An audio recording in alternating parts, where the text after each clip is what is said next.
Hello and welcome to Luisa TV. I'm back.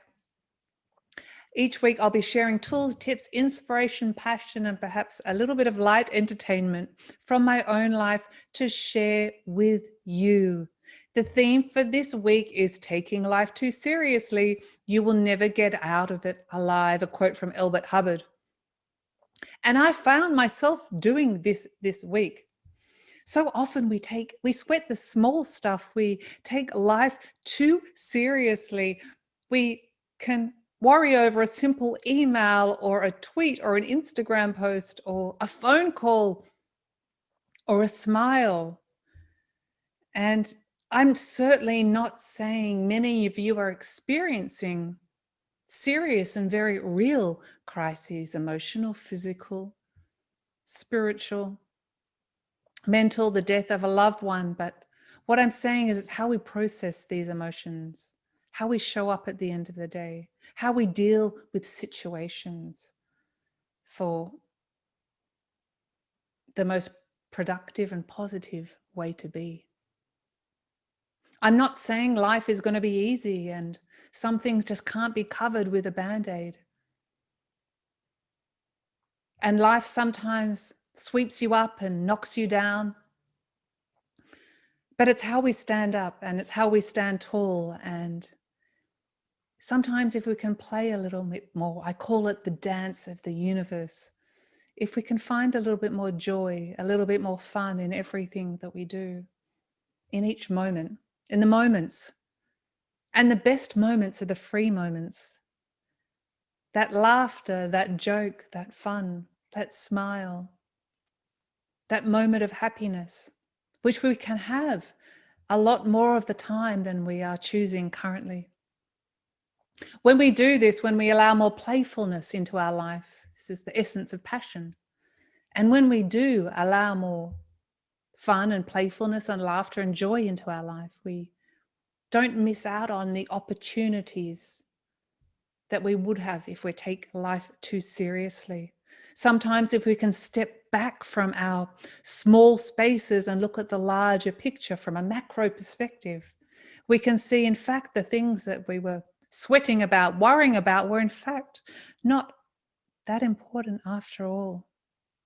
They were not life-changing, life-altering. So often we get, myself included, obsessed with the goals, the goals that we set for ourselves, whether they're people, places, or events. And when we do this, when we get so focused and so serious about a goal, we give away our power, because the goals that we'd had imagined don't always turn out as planned.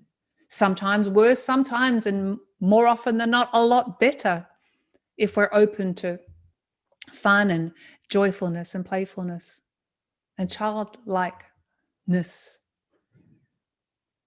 But when we attach ourselves to goals, we miss out on the journey, and more often than not, the journey is the best part. It's how we show up at the end of the day, how we are to ourselves and others, how we treat our internal landscape. You see, when we love ourselves more, we can love life more. When we can find more joy within inside of us, we can find more joy out on the outside. When we can find fun on the inside, we too see fun on the outside. The outside is a mirror of ourselves. Life is so unexpected. As much as we plan and predict and prepare for it, it really is most unpredictable. I mean, all we can really control is now, and even that we can't often control. I thought I'd tell you a story, a funny story, because I wanted this episode to be light and fun and not so serious. And since we're coming into the holiday season, I thought I'd tell you a Christmas tale, a very true tale about a Christmas party I had many years ago. That was, let me just tell you the story. So I planned for this beautiful party. It became very serious, I think. I mean, I did enjoy the journey of it, but I was so focused on how it should be and how everyone should be and how everyone wanted to feel, I kind of lost touch of everything. So I invited about 30 of my friends for a Christmas party. It was a beautiful venue, a jetty overlooking the water with a small boat shed. And I planned everything, the menu, the drinks, the seating. I even looked at the weather every day, hoping or believing in some way I could control that too. And the day arrived, it was wonderful. The guests arrived and everyone was happy and mingling and talking. The sun was shining, the birds were singing. It was perfect, just as I had imagined. There was only one thing I didn't take into consideration, and that was my beautiful black 1-year-old Labrador called Jade. Now, Jade was a great dog and all the guests love her.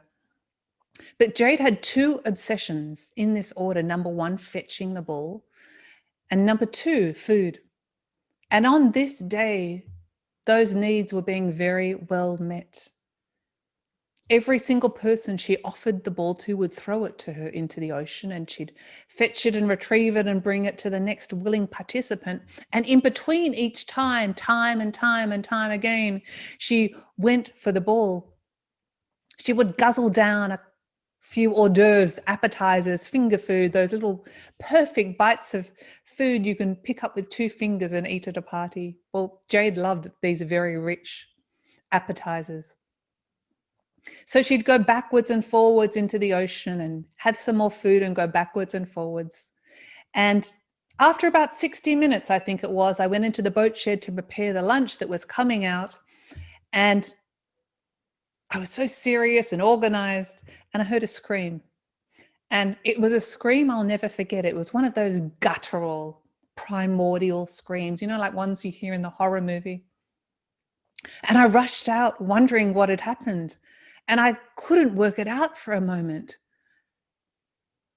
If I'd taken more notice, I would have seen Jade's stomach growing larger and larger by the copious amounts of salt water she had gulped into her stomach, fetching the ball, and the copious amounts of rich appetizers she had guzzled down.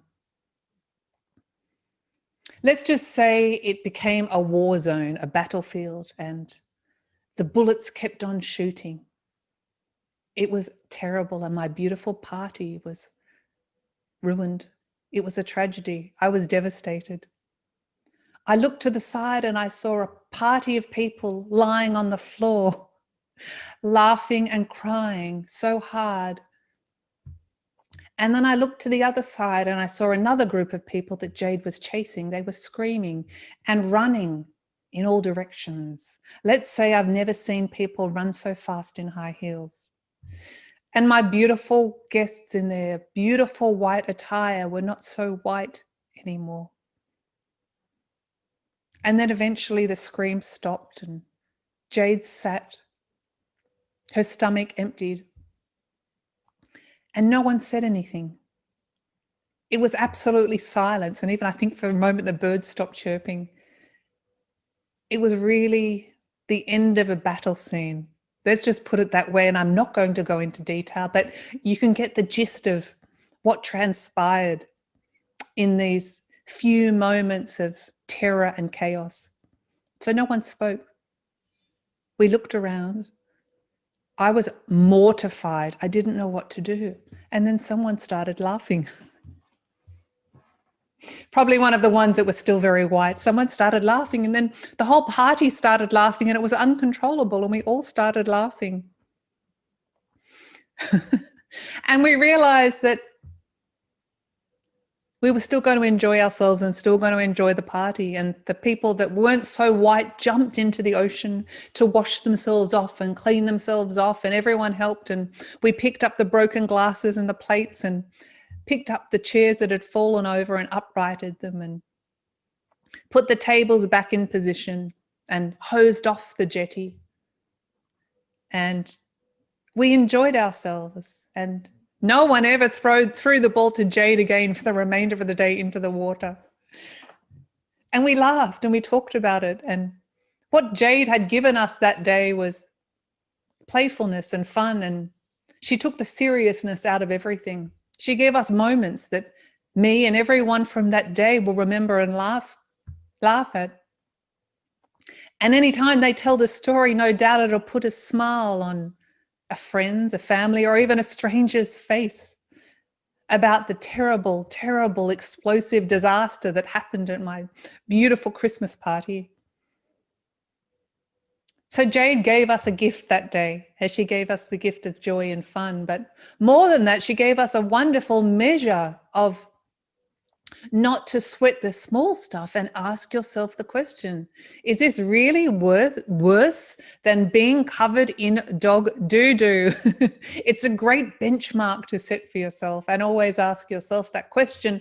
Having said that, and you'll probably only remember that one, I've got a few more questions to ask yourself when you're sweating the small stuff. Is this worth getting upset over? Is this really so important right now? Is the situation really that bad beyond repair? Is this my problem at all? What's a better and more productive way I could respond in this situation? So on a final note, while you're busy worrying about everything you need to sort out, you miss out on enjoying the play of life. You miss out on the things that matter, the opportunities, the moments of significance.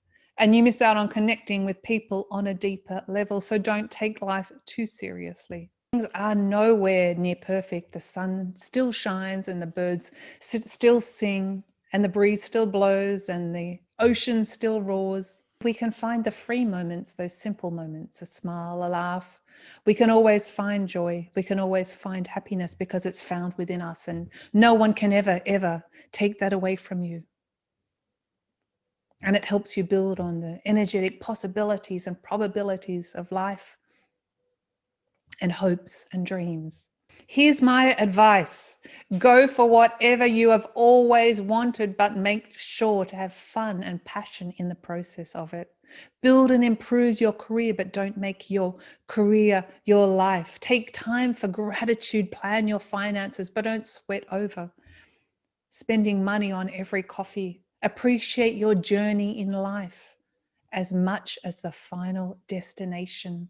No one is perfect and no one has all the answers. Just try to live a little more, smile a little more, step a little bit lighter, find joy, find hope, find happiness. It's always there. It hasn't forgotten you. And don't sweat the small stuff, and ask yourself the question, is it worse than being covered in dog doo-doo? Thank you so much for joining me today. Please subscribe to this channel if you haven't already. Leave a question below and I'll answer it. Thank you so much. Much love to you. Bye for now.